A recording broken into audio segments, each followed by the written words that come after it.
Assalamualaikum warahmatullahi wabarakatuh. Sahabat mahasiswa, dalam ekonomi Islam, memproduksi suatu barang harus mempunyai hubungan dengan kebutuhan manusia.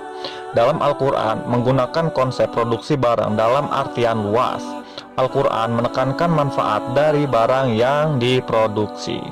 Lalu, bagaimana konsep produksi dan produsen dan perspektifnya dalam Islam, dan apa saja jenis-jenis produksi? Simak video ini sampai akhir supaya tidak gagal paham.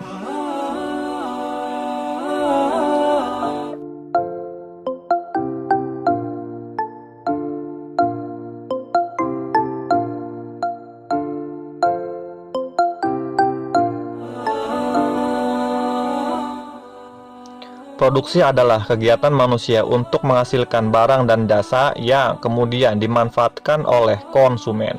Secara teknis, produksi adalah proses mentransformasi input menjadi output. Tetapi definisi produksi dalam pandangan ilmu ekonomi jauh lebih luas. Dalam Islam, terdapat pandangan tersendiri tentang produksi ini. Salah satunya adalah menurut Karl, pakar ekonomi Islam, yang mana ia mendefinisikan kegiatan produksi dalam perspektif Islam sebagai usaha manusia untuk memperbaiki tidak hanya kondisi fisik materialnya, namun juga moralitas sebagai sarana untuk mencapai tujuan hidup sebagaimana digariskan dalam agama Islam, yaitu kebahagiaan dunia dan akhirat.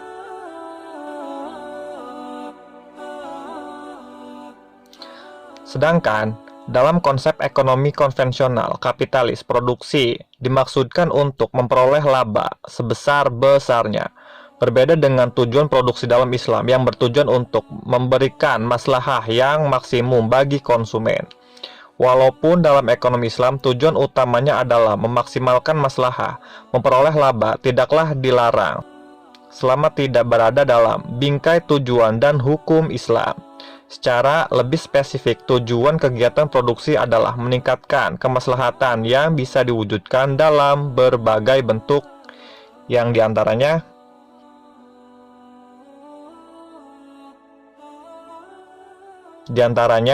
yang pertama, pemenuhan kebutuhan manusia pada tingkat moderat. Yang kedua, menemukan kebutuhan masyarakat dan pemenuhannya. Yang ketiga, menyiapkan persediaan barang dan jasa di masa yang akan datang atau masa depan. Yang keempat, pemenuhan sarana bagi kegiatan sosial dan ibadah kepada Allah Subhanahu wa Ta'ala. Nah, tujuan produksi yang pertama sangat jelas, yaitu pemenuhan sarana kebutuhan manusia pada takaran moderat. Hal ini akan menimbulkan setidaknya dua implikasi. Yang pertama, produsen hanya menghasilkan barang dan jasa yang menjadi kebutuhan, meskipun belum tentu merupakan keinginan konsumen. Pembahasan poin yang kedua yaitu prinsip aktivitas produksi. Poin yang pertama di sini ada prinsip tauhid. Ekonomi Islam adalah ekonomi yang berlandaskan ketuhanan atau sesuai syariat Islam.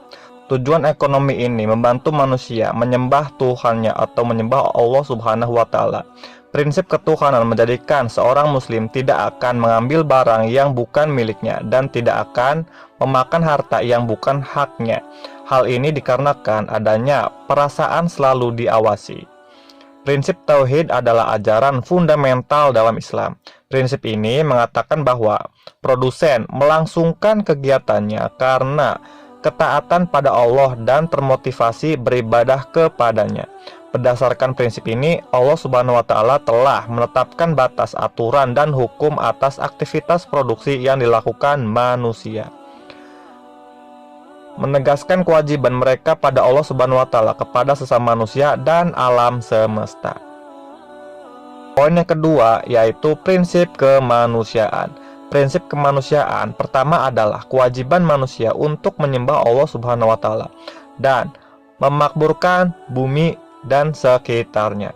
Dijelaskan dalam Quran Surat Hud ayat 61, dalam kegiatan produksi, prinsip kemanusiaan diimplementasikan secara luas, di mana semua manusia mempunyai hak untuk mentotalitaskan kemampuan produksinya untuk meningkatkan kapasitas kesejahteraan. Hal ini dikarenakan manusia mempunyai kebutuhan spesifik menjadi pengolah dan mengambil manfaat dari sumber daya ekonomi, serta mampu merekayasa keadilan sosial bagi anggota masyarakat. Kita berlanjut ke poin yang ketiga dari prinsip aktivitas produksi di sini, yaitu ada prinsip keadilan. Nah, prinsip ini menegaskan bahwa berlaku adil dengan siapapun akan meningkatkan kapasitas produksi dan kualitas hidup manusia. Prinsip ini misalnya dalam surat Al-Maidah ayat 8, kata adil merupakan suatu sikap yang dekat dengan ketakwaan. Prinsip keadilan merupakan implementasi hubungan sesama manusia berdasarkan keyakinan pada Allah Subhanahu wa Ta'ala. Karena manusia diciptakan berdasarkan hak, kewajiban, dan tanggung jawab. Prinsip keadilan mengupayakan keadilan dalam semua konteks kehidupan. Di samping itu, keadilan atau keseimbangan adalah karakter alam semesta dan karakter manusia yang diimplementasikan dalam kehidupan hak-hak bekerja dan perusahaan. Menetapkan harga produksi yang sesuai dengan kemampuan konsumen. Poin yang keempat dari prinsip aktivitas produksi yaitu prinsip kebajikan. Nah, apa itu prinsip kebajikan dalam produksi? Prinsip ini menegaskan pemahaman bahwa manusia harus melakukan sebanyak mungkin kebajikan dalam hidupnya. Prinsip ini memiliki kapasitas vertikal dan horizontal. Pada sisi vertikal, prinsip ini adalah setiap kebajikan akan mendapatkan balasan dari Allah Subhanahu wa Ta'ala. Sedangkan dari sisi horizontal, kebaikan yang dilakukan sama manusia dan lingkungan alamnya akan membuahkan kemaslahatan. Dalam prinsip ini, kebajikan ada prinsip bahwa dengan mengolah sumber daya ekonomi, sesungguhnya manusia telah melakukan kebaikannya sebagai hamba Allah dan sebagai khalifahnya, yaitu mengaktualisasikan potensi alamiah secara optimal untuk mendudukan fungsinya di dunia dan memuliakan perintah Allah Subhanahu wa Ta'ala. Poin yang kelima dari prinsip aktivitas produksi di sini yaitu prinsip kebebasan dan tanggung jawab. Jadi, Islam mengakui dan menghargai kebebasan manusia karena menciptakan manusia memiliki tujuan yang jelas. Sebagaimana dalam Quran surat Al-Imran ayat 190-191 dijelaskan bahwa dalam kandungan tersebut yaitu tidak tunduk pada apapun selain Allah, dan dijelaskan pula dalam Quran surat Luqman ayat 32. Dalam kegiatan produksi, prinsip kebebasan dan tanggung jawab bersifat inheren. Kegiatan produksi mengambil manfaat, mengeksplorasi dan mengelola sumber daya ekonomi, disertai larangan merusak dan bertanggung jawab untuk melestarikannya. Hal ini menandakan bahwa prinsip kebebasan dan tanggung jawab bermakna untuk menjadi manusia yang berkualitas. Maka setiap perbuatan bebas manusia harus mengandung implikasi moral dan psikologis, yaitu tanggung jawab kepada diri sendiri, masyarakat, dan Tuhannya, dan pada Allah Subhanahu wa Ta'ala.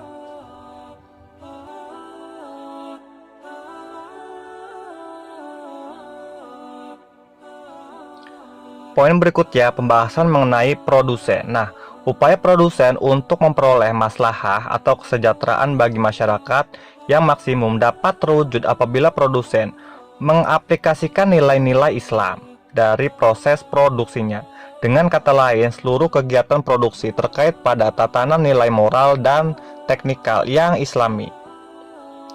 Seperti dikutip dari Metwali mengatakan, perbedaan dari perusahaan-perusahaan non-muslim tidak hanya pada tujuan tetapi juga pada kebijakan-kebijakan ekonomi dan strategi pasarnya. Dalam Islam terdapat nilai-nilai yang membuat sebuah produksi tidak saja mendatangkan keuntungan, tetapi juga mendatangkan berkah. Nilai-nilai tersebut dari produsen tersebut yang harus dimiliki yaitu yang pertama, berwawasan jangka panjang, yaitu berorientasi kepada tujuan akhirat. Yang kedua, menepati janji dan kontrak baik dalam lingkup internal maupun eksternal. Poin yang ketiga, memenuhi takaran, ketetapan, kelugasan, dan kebenaran. Poin yang keempat, berpegang teguh pada kedisiplinan dan dinamis. Poin yang kelima, memuliakan prestasi produksi. Yang keenam, mendorong ukhuwah antar sesama pelaku ekonomi. Yang ketujuh, menghormati hak milik individu. Nah, itulah dari produsen yang harus dimiliki bagi setiap entrepreneur atau pengusaha. Dikutip dari Muhammad berpendapat bahwa sistem ekonomi Islam digambarkan seperti bangunan dengan atap akhlak. Akhlak adalah mendasari bagi seluruh aktivitas ekonomi, termasuk aktivitas ekonomi produksi. Dalam Islam, produsen sangatlah memegang tanggung jawab atas apa yang telah diproduksinya. Produsen dalam Islam sangat diharamkan untuk memproduksi segala sesuatu yang merusak akidah dan akhlak, serta segala sesuatu yang menghilangkan identitas umat, merusak nilai-nilai agama, menyembunyikan pada hal-hal yang sia-sia, dan menjauhkan kebenaran, mendekatkan kepada kebatilan, mendekatkan dunia, dan menjauhkan akhirat, merusak kesejahteraan individu dan kesejahteraan umum. Produsen hanya mementingkan kekayaan uang dan pendapatan yang maksimum semata, tidak melihat halal dan haram, serta tidak mengindahkan aturan dan ketentuan yang telah ditetapkan oleh agama. Seorang produsen muslim tidak hanya dituntut untuk dapat membedakan baik dan buruk apa yang diproduksinya, melainkan juga dapat melihat manfaat dan keberkahan yang dihasilkan dari produksinya. Seorang produsen muslim juga dituntut untuk memiliki norma dan etika seorang produsen muslim, yang mana etika dan norma produsen muslim tersebut adalah yang pertama, menghindari sifat tamak dan rakus. Yang kedua, tidak melampaui batas serta tidak berbuat zalim. Yang ketiga, harus memperhatikan apakah produk itu memberikan manfaat atau tidak, baik atau buruk sesuai dengan nilai dan akhlak, ataukah tidak sesuai dengan norma dan etika atau tidak.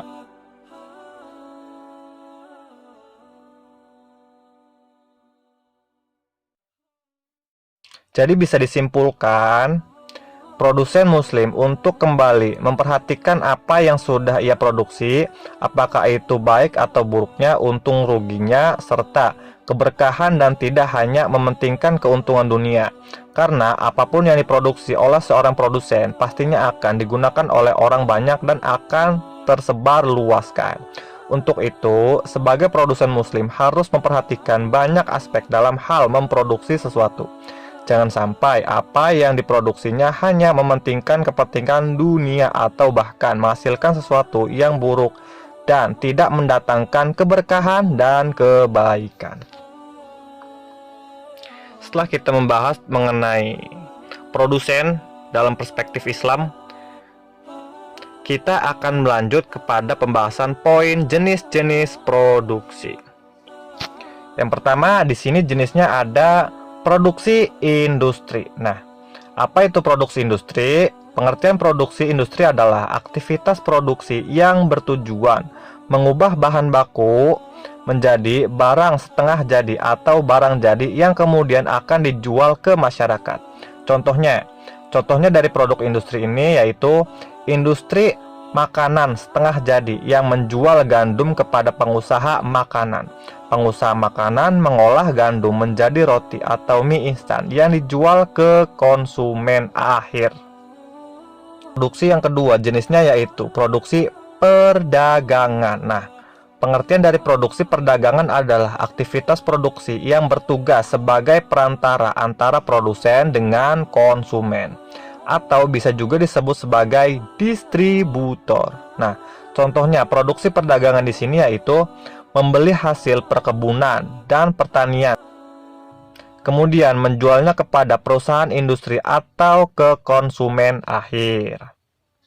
Jenis yang ketiga dari produksi di sini yaitu produksi ekstraktif. Nah, apa itu produksi ekstraktif? Jadi, pengertian dari produksi ekstraktif di sini yaitu aktivitas produksi mengambil sumber daya alam dari dalam bumi dan kemudian menjualnya ke perusahaan lain untuk diproses menjadi sesuatu yang baru. Contohnya dari produksi ekstraktif di sini, pembangunan batu bara. Contohnya penambangan batu bara, nikel, emas, tambang, dan mineral lainnya, penambangan gas dan minyak bumi. Nah, itu contoh dari produksi ekstraktif yang ada di dalam bumi. Contoh yang keempat dari jenis produksi di sini yaitu produksi pengangkutan. Nah, apa nih produksi?